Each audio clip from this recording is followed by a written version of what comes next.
नमस्कार दोस्तों शेयर का प्राइस कैसे डिसाइड होता है या फिर कहें शेयर का प्राइस ऊपर नीचे क्यों होता है। दोस्तों अगर आप इस मार्केट में नए हो, बिगिनर हो, हाल ही में अपना डीमैट अकाउंट ओपन किया है या करवाना चाहते हैं तो आपके मन में ये सवाल जरूर आता होगा कि भाई ये शेयर का प्राइस ऊपर नीचे आखिर होता कैसे है, शेयर का प्राइस आखिर डिसाइड होता कैसे है। और जब मैं ये सारी बातें कर रहा हूं तो मेरा मतलब है सेकेंडरी मार्केट से। अब बहुतों के लिए ये सेकेंडरी मार्केट भी एक नया शब्द होगा, तो मैं आपको बता दूं आपकी जानकारी के लिए, जब कभी भी हम किसी शेयर को खरीदते हैं तो हम आमतौर पे दो प्रकार के मार्केट से खरीदते हैं।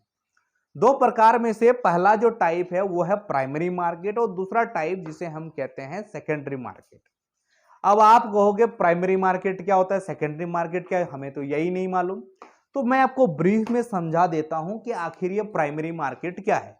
प्राइमरी मार्केट यानी कि जब कंपनी पहली बार अपने शेयर्स लेकर के पब्लिक के पास आती है बेचने के लिए और हम उस शेयर को खरीदते हैं, जिसे कि दूसरे शब्दों में आईपीओ भी कहा जाता है, initial public offer.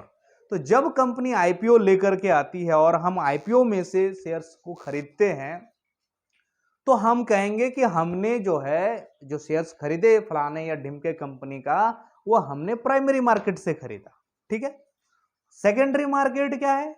Secondary market यानी कि जब एक बार आईपीओ आ गया, सभी ने शेयर्स खरीद लिए, सारे शेयर्स बिक गए कंपनी के, उसके बाद मान लीजिए कोई ऐसा होगा जो शेयर को खरीदना चाहता होगा, कोई ऐसा होगा जो जो शेयर उसने खरीद लिया लेकिन बेचना चाहता होगा, तो अब वो सारी शेयर जो है उसको खरीद या बेच जो पाएगा वो सेकेंडरी मार्केट में बेच पाता है।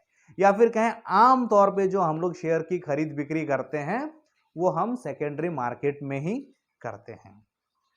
तो अब आ जाते हैं हम हमारे मेन सवाल में कि शेयर का प्राइस कैसे डिसाइड होता है, या फिर कहें शेयर के प्राइस में अप एंड डाउन क्यों आता है, कैसे ये ऊपर नीचे होता रहता है। तो सबसे पहले हम प्राइमरी मार्केट को एक बार समझ लेते हैं, बाद में फिर हम सेकेंडरी मार्केट को भी एक्सप्लेन करेंगे। प्राइमरी मार्केट में क्या होता है? प्राइमरी मार्केट में शेयर का प्राइस जो डिसाइड किया जाता है ये कंपनी द्वारा ही किया जाता है। कंपनी खुद अपना डिसीजन लेती है कि उसके एक शेयर का प्राइस कितना होना चाहिए, वो अपने इन्वेस्टमेंट बैंकर के साथ मिल करके। ठीक है। अब वो कैसे डिसाइड करते हैं? सबसे पहले वो क्या करते हैं, पहले तो अपनी पूरे कंपनी का एक वैल्यूएशन लगाते हैं कि भाई ये पूरी कंपनी जो है वो कितने की होनी चाहिए। इसमें बहुत सारी चीजें देखने के लिए होती हैं, कितना एसेट है, कितनी लायबिलिटी है, क्या सेल्स है, क्या प्रॉफिट है, सब कुछ देखा जाता है ना, क्या प्रॉफिट मार्जिन है यहाँ पर। तो इन सब चीज को देखने के बाद वो कंपनी अपनी कंपनी का एक वैल्यूएशन लगाती है कि अच्छा ठीक है, मान के चलिए, उदाहरण के तौर पे मैं मान के चलता हूं कि उन्होंने डिसाइड किया कि भाई ये उन्होंने जो ना उनके आकलन के हिसाब से उनकी कंपनी 100 करोड़ की है। तो 100 करोड़ की जब एक बार उन्होंने डिसाइड कर लिया, उसके बाद वो क्या करते हैं, वो इस बात का डिसीजन लेते हैं कि भाई ठीक है, अब हमें हमारी कंपनी को कितने शेयर्स में तोड़ना है, कितने टुकड़ों में तोड़ना है। और उदाहरण के तौर पे मान लीजिए कंपनी ने डिसाइड किया कि हम अपनी कंपनी के शेयर्स को 1 करोड़ टुकड़ों में तोड़ेंगे। जब 1 करोड़ टुकड़ों में तोड़ेंगे तो एक शेयर का प्राइस क्या होगा? 100 करोड़ डिवाइडेड बाय 1 करोड़ क्या होगा? 100 रुपए। इसका मतलब कंपनी के एक शेयर का कीमत क्या तय हुआ? 100 रुपए। ठीक है। अब क्या करती है, अब देखिए, हालांकि एग्जैक्ट प्राइस लेके नहीं आती है कंपनी क्या करती है, उसमें भी एक प्राइस बैंड होता है, 100 से 120, 110 या 100 से 90 इस प्रकार का लेकर के आती है। ठीक है। और यहां इस तरह से शेयर का प्राइस डिसाइड होता है। अब आ जाते हैं हम सेकेंडरी मार्केट में, जिसके बारे में जो हमारा मेन क्वेश्चन था। तो सेकेंडरी मार्केट में कैसे डिसाइड होता है, इसको समझने से पहले हम छोटा सा एक एग्जांपल समझते हैं। ठीक है। मान लीजिए मेरे पास एक कोई चीज है, फॉर एग्जांपल मेरा ये फोन ही है, और मेरे हिसाब से मेरे फोन की कीमत है 8,000 रुपए। हालांकि नहीं 8,000 का, लेकिन मान लेते हैं 8,000 का है।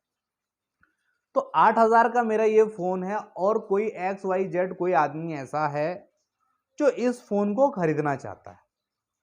ठीक है। बेचने वाला मैं अकेला ही हूं, लेकिन इसको कोई खरीदना चाहता है। एक खरीदार है जो मुझसे कहता है कि भाई आप मुझे ये फोन दे दो, मैं आपको इसके लिए 7,500 देने के लिए रेडी हूं। अब अगर मान लीजिए मुझे लग रहा है कि 7,500 रुपया इस मेरे मोबाइल के हिसाब से बहुत कम है, तो मैं उसे नहीं दूंगा, मैं अपना प्राइस पकड़ के बैठा रहूंगा और मैं उसे कहता हूं कि मैं तो इसके 8,000 में ही बेचूंगा। ठीक है, अब क्या होगा, हम लोगों के बीच में क्या हो गया, बार्गेनिंग होगा, है ना, बार्गेनिंग होगा। वो क्या करेगा, वो 7,500 से थोड़ा ऊपर चढ़ेगा, मैं क्या करूंगा, अगर मुझे बेचने की जल्दी है तो मैं थोड़ा नीचे आऊंगा या फिर मैं अपना भाव पकड़ के बैठा रहूंगा। तो किसी ना किसी को ऊपर या नीचे झुकना होगा, तभी तो कोई सौदा होगा, अदरवाइज नहीं होगा। या तो खरीदार को ही ऊपर आना होगा या बेचने वाले को नीचे जाना होगा। अब उदाहरण के तौर पे मैंने, मान लीजिए मुझे ही जल्दी है बेचनी और मैंने डिसाइड कर लिया कि भाई देखिए मैं तो आपको इसको 7,800 रुपए में देने के लिए रेडी हूं, अगर आपको लेना है तो बोलो। और वो बंदा रेडी हो जाता, मैंने उसको ये फोन दे दिया, कितने में दे दिया, 7,800 में। तो अब उस फोन की कीमत कितनी हो गई, वो होगी 7,800। ये क्या है, लाइव ट्रेडेड प्राइस। ठीक है, अब उसको खरीदने के बाद मान लीजिए वो डिसीजन लेता है कि उसे भी बेचना है। अब दूसरा कहीं और एक खरीदार आता है और वो कहता है कि भाई मैं इस फोन की कीमत जो है आपको 8,500 देने के लिए रेडी हूं।